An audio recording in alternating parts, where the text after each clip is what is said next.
From what I understood when we last met at PRIs, it's such a precise process.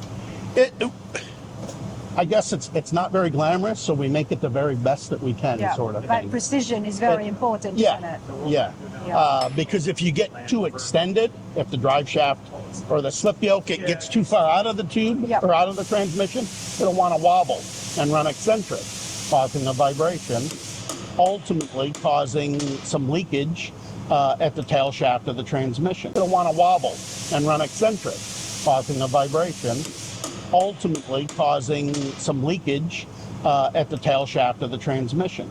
If you get it too far in, you get a jounce condition, the suspension travels up, it pushes that drive shaft forward, it may clash with the transmission.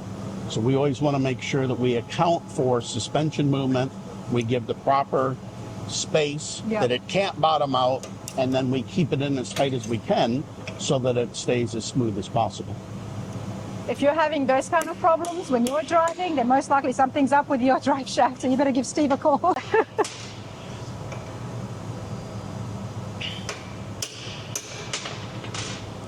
Steve, what's different today making the drive shafts compared to what came from factory with all these classics?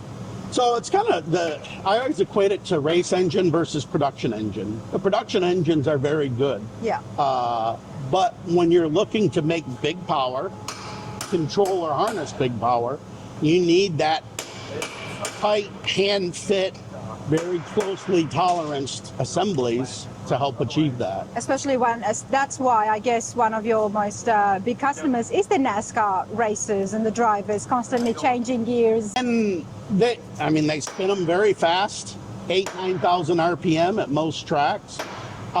And they want them as vibration free as possible. Yeah. Drivers are very sensitive to vibration. That tells them that something's going wrong in the car potentially.